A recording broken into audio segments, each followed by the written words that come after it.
This is your USMNT Abroad weekend update from February 2nd to February 4th of 2024. Hi, if you're new here, I'm Filippo, and welcome to Tactical Manager TV, and welcome to the US Men's National Team Abroad series, where every single Monday we update you on how the Yanks did abroad over the weekend. And you know what? I was thinking to myself, and I thought, there are certain things in life that you simply never forget. Like your first kiss, or maybe your fourth marriage, the first time you eat Taco Bell, which is usually also the last time you eat Taco Bell, the first soccer game that you ever attended in a stadium, and of course, the first time that the United States of America exposed the entire world to New Jersey. I was kind of hoping that we would keep New Jersey our hidden little secret from the world so no one would ever see it, but MetLife Stadium has been selected as the venue for the 2026 World Cup final, a stadium that has popped more Achilles tendons than a college kid pops Adderall during finals week. But don't worry, they're going to change the surface of the field for MetLife for the World Cup, so at least that part will be resolved. I hope. And I also think this World Cup will be the greatest of all time, despite New Jersey. I'm going a bit off topic here, so drop the like right now in this video if you are not from New Jersey. And don't get me wrong, I love New York very much. I have lived in New York. I love it. I just don't really like New Jersey.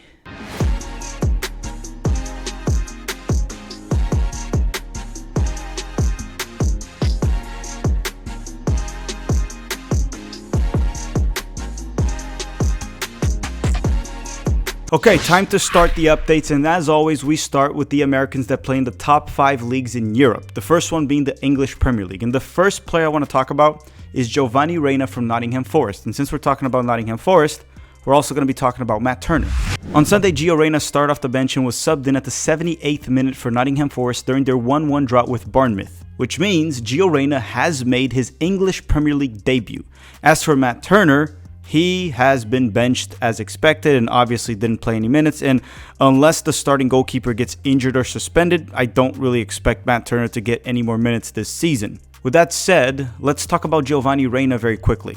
Gio had roughly 15 minutes on the field and he looked very comfortable in my opinion. Good composure on the ball, calm, technical, nothing spectacular, but he didn't seem out of place, and Hudson-Odoi did leave with an injury. With that said, I would not be surprised if Gio Reyna starts their next match. He was also given a lot of freedom to roam up top, which is how you get the best out of Gio Reyna. And I do also want to add that Gio Reyna seems to be a better player when compared to Morgan Gibbs-White, so Nuno Espirito Santo has to place both of them on the field in my opinion. Those would probably be the best forwards or attackers or creators that Nottingham Forest has. I would essentially send Morgan Gibbs-White out wide and let Gio Reyna float through the middle and create. I still find Nottingham Forest rough to watch, but I think Gio might actually improve them a little bit, which might make them a bit more watchable. I'll tell you one thing, they were still unwatchable when I was watching the game with Gio on the field, even though they were playing man up. But it's always more entertaining to follow a team when there's an American or a US Men's National Team player playing for them. So I guess Nottingham Forest has officially become a must-watch, even though they already had Matt Turner prior. But you get the point. Gio Reyna is much more fun to watch than Matt Turner. Next up, we have Chris Richards from Crystal Palace. And on Saturday, Chris Richards started and played a full 90 minutes for Crystal Palace during their 4-1 loss to Brighton. And I have said this many times, and I'll say it again. As a defender, if your team concedes 4 goals or more, you probably didn't have a great game. Even if you were not directly blamed for any of those goals, you still probably didn't have a good game, which honestly, he wasn't really at fault on those first 3 goals in the first half that they conceded, which essentially set the tone for the match. So Richards wasn't blamed for those, but it's hard to say he had a good game when they conceded 4 goals. And Richards was also far from being the worst player for Crystal Palace, but as I said, he also wasn't great. He started playing as a 6, and then he was moved to the center back position once Marc Guéhi got injured halfway through the first half. If Marc Guéhi misses time due to injury, I would expect Chris Richards to be their go-to center back with Joaquin Anderson. Next up, we have another American center back in the English Premier League, and his name is Austin Trusty from Sheffield United. And guess what? if you concede 4 goals or your defense concedes 4 goals, you probably didn't play well as a defender. What about if you concede 5? On Saturday, Trusty started and played the full 90 minutes for Sheffield during their 5-0 loss to Aston Villa in the English Premier League. And look, I didn't watch this match, but a source that I trust a lot that watched this match called it a Trusty disaster class. Next up, we have the boys from Fulham, which are Tim Ream and A-Rob. And on Saturday, A-Rob and Ream both started and played the full 90 minutes for Fulham during their 2-2 draw with Burnley. A-Rob, for this game, got an assist. Or shall I call it an assist? Sorta. I mean, it was a legit assist, but at the same time, it was a little bit accidental. A-Rob was kind of fighting for the ball in the middle of the field, and as he was falling, he just kind of blasts the ball up, and it lands for the Fulham forward, and he just lobs it over the goalkeeper. So, yes, it is an assist. It should count as assist, and he should get credit for it. But the reason I'm saying assist was because it truly wasn't intentional. If you watch the goal, go watch it. It's on YouTube. I can't put it here, or they're going to take me down. It was accidental. Nevertheless, it still counts. I just think adding context is always important. It also seems like Tim Ream might be working his way back into their starting 11. He started for Fulham last weekend, then he was rested during the midweek, and then he started for them again this weekend. However, I will say that the late goal that Fulham conceded was partially on Tim Ream. Not all on him, as there were mistakes made prior to Tim Ream getting beat.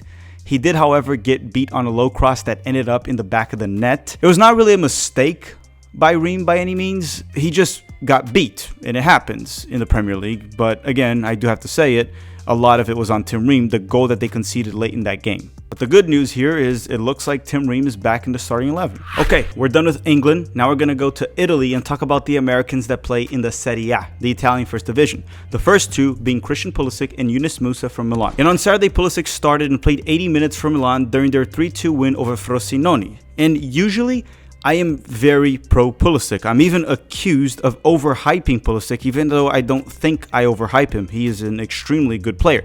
However, Pulisic was bang average at best in this match. I would even say he didn't play well, in my opinion. His substitute, or his sub, Jovic, also came in and had an immediate impact by scoring the goal that got Milan the win. It's fine. Pulisic still has a large net positive this season for Milan. He's been fantastic for them, and I'm hoping he'll bounce back next week, and I think he will. As for Yunus Musa, he was subbed in the 86th minute to help Milan hold on to the 3-2 win. He was playing out wide, and he did okay. He played his role and helped them get the 3 points. But wait, I do have some good news. After Milan failed to score off 2 penalty kicks on the previous weekend, Pioli has placed Pulisic as the new designated penalty kick taker for Milan, as I requested in the previous episode, which means 3 things are true. One of them is that Pioli watches Tactical Manager TV. The other one is that Pioli does hit the like button in this video because he most certainly is not from New Jersey. I think he's not from New Jersey. And 3, that Pulisic will be able to start stat padding off future penalty kicks in the Serie A. And I will be loving every second of it. I want him to go all Cristiano Ronaldo in Saudi Arabia style. Just stat pad, brag about it, and just do the Siu celebration. I think that's how he said it. I do also believe that Pulisic should just stat pad and brag about it. I mean, it's 2024 anyway. And we all know that shame died all the way back in the 90s. And shame is not a person. I'm talking about shame, not Shane. I'm sure some Shane died back in the 90s, but I'm not talking about Shane. I'm talking about shame. You get it?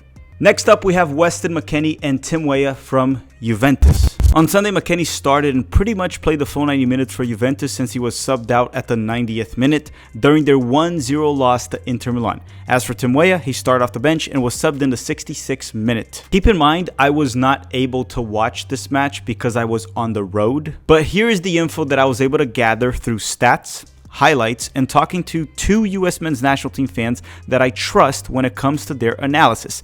And they said McKennie did fine. He was reliable, with no noticeable mistakes. He got very close to getting an assist, but Vlahovic took a bad touch. I actually saw that on the highlights. So McKennie should have had an assist, but Vlahovic messed it up for them. He screwed him over once again. You see, Vlahovic is the same guy that stole Weston McKennie's goal a few weeks back. And now this. We should probably report Vlahovic to the CIA as a foreign enemy or something. As a matter of fact, I probably already did that. Weston McKennie continues to be Mr. Reliable for Juventus, but they were just simply outclassed by Inter Milan on this specific occasion. Inter Milan had a 1.9 XG for this match, while Juventus had only a 0.77. As for Tim Weah, I was told that he played his role. He didn't really stand out and didn't also do anything significant, but didn't really do anything wrong. With this win, the title race of the Serie A is not completely over, but it sorta is over at the same time. Inter Milan leads the table 4 points ahead with a game in hand, so that means they can open that lead to 7 points. And honestly, they're also the best team in Italy, and they were already the favorites to win the Scudetto this season. I just don't see them losing the title, so Juventus, if they finish second or third with Milan, whoever finishes there, that's fine, as long as McKennie, Weah, Pulisic, and Yunus Musa all qualify to the Champions League. But let me know your thoughts. Do you think Inter Milan can still lose the Scudetto? I find it unlikely. Now, before we continue, a quick word from our sponsor, Underdog Fantasy. We'll be back in a minute, and you can drop the like on the video in the meantime. We'll be back in a minute. And thank you, Underdog Fantasy, for sponsoring Tactical Manager TV. Underdog Fantasy is a fun game to play prior to any soccer match, or basketball, or football as well, but we don't talk about those two in Tactical Manager TV. Sometimes basketball during live watch-alongs. I have been playing Underdog Fantasy for over a year now. You can download the app by using the link on the description of this video, and you can also use the promo code TMTV. And Underdog will be matching your first deposit for up to $100. And in the process, you'll be helping the channel avoid bankruptcy. The game I mainly play is called Pick'em. You just click on it, scroll to the soccer section, and pick a player for a specific match and select the stats that you believe will be lower or higher. It's very easy to play, but be smart about your picks because it's not easy to win. I'll be playing some Underdog Fantasy during some match live streams or match live watch-alongs, so stay tuned for that, as I will be forced to cheer for a player or root against him. Now, I am a professional hater, so I'll probably be rooting for the player's downfall. Once again, don't forget to use the promo code TMTV and use the link on the description of this video. Thank you, Underdog Fantasy, for sponsoring the channel. Okay, now that you're back, let's talk about the Americans that play in the Bundesliga. The first one being Brendan Aronson from Union Berlin. And on Sunday, Brendan Aronson started off the bench and was subbed in the 75th minute for Union Berlin during their 2-0 loss to Leipzig. Next up, we have John Brooks and Kevin Paredes. John Brooks from Hoffenheim and Kevin Paredes from Wolfsburg because they clashed over the weekend. On Sunday, John Brooks started and played the full 90 minutes for Hoffenheim during their 2-2 draw with Wolfsburg. As for Kevin Paredes, after scoring and having a good performance last weekend, he was rewarded with another start and he played the full 90 minutes once again. I didn't watch him play this weekend, but from what I heard, Kevin Paredes played well once again. Still in the Bundesliga, we have Joe Scally and Pefok from Borussia Mönchengladbach. And on Saturday, Joe Scally and Pefok both started for Gladbach during their 3-1 loss to Bayern. Both players, Scally and Pefok, played the full 90 minutes. Joe Scally seemed to play as a right center back in the back three early on. Then at times, it looked like he was playing as a right back for multiple minutes. And then eventually in the second half, he was a left back. And understand that versatility is good, as long as you don't become a duck. Because, you know, ducks can walk, fly, swim. They can do everything, but they're also shit at everything. As for Pefok, he barely touched the ball, but he still managed to get an assist. It was actually a good assist. It was a quick layoff to get Gladbach the lead, the assist, which obviously they were not able to hold on to because they lost the match. Joe Scally wasn't at fault for any of the goals, but he did have some poor defensive moments, and on the build-out, he also had some silly mistakes.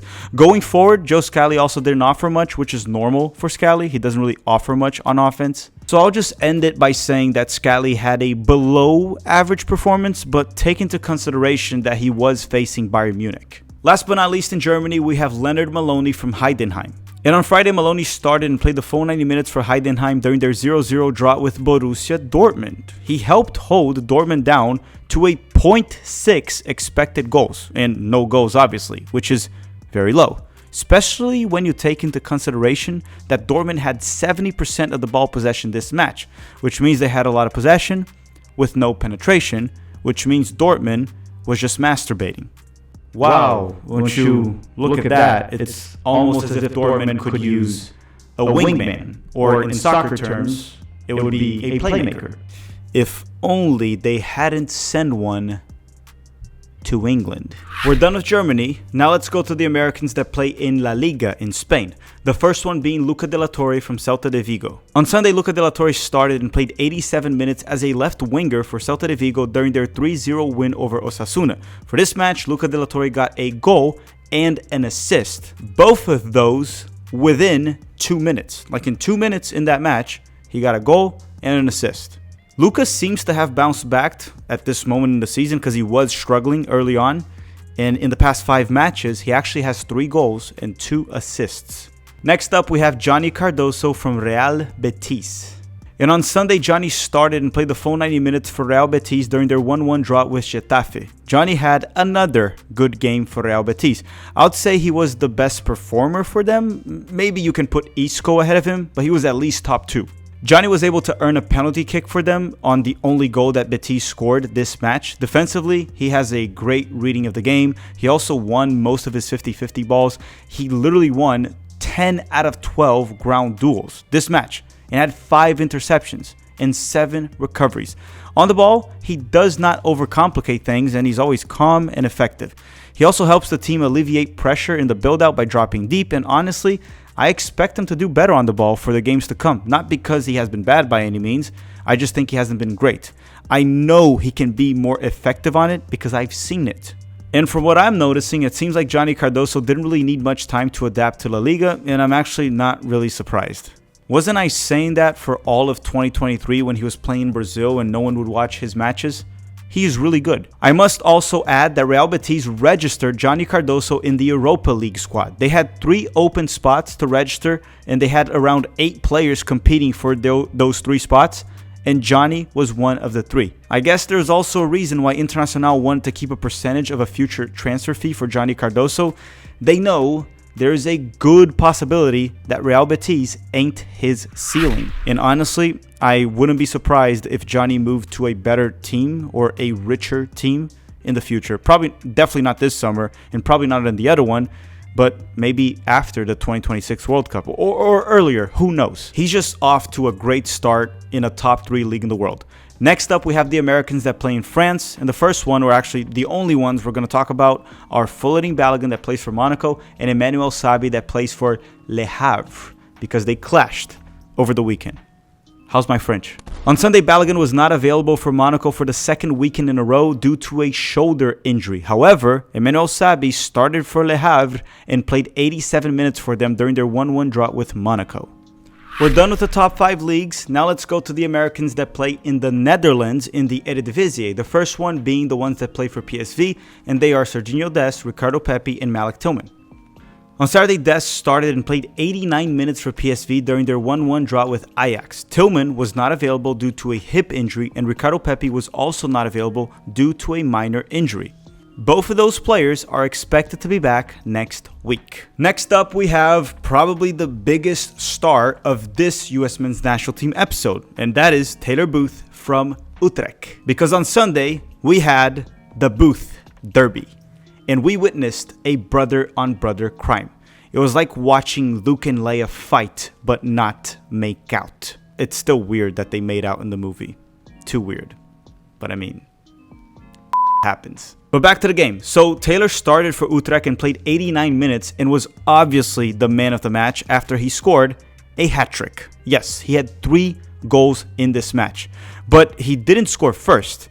Zach, he started and played 80 minutes for Volendam while scoring the first goal of the match, which means Taylor took it personally. Zach scored, Taylor didn't like it, and he ended up scoring 3 goals after that, which is quite remarkable. And obviously at the end, Taylor Booth got the last laugh. The last American to score a hat-trick in the Eredivisie was actually Josie Outdoor, as reported by a friend of the channel, Daniel Smith. A great follow on Twitter. His handle is Daniel Smith 1022. Now, don't ask me what the 1022 stands for because I don't know.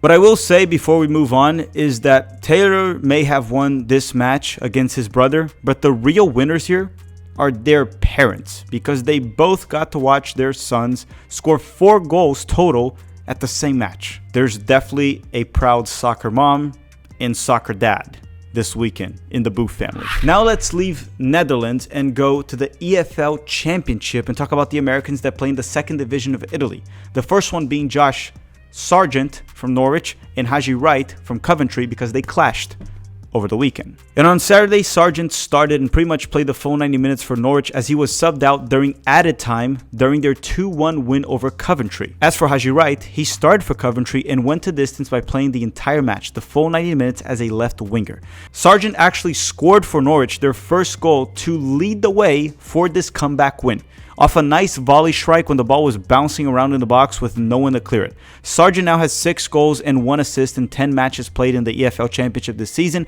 and if he did not have that ankle injury early in the season, which led to him missing 20 games, he would easily be on track to score over 20 goals in the EFL Championship this season, which would be quite remarkable.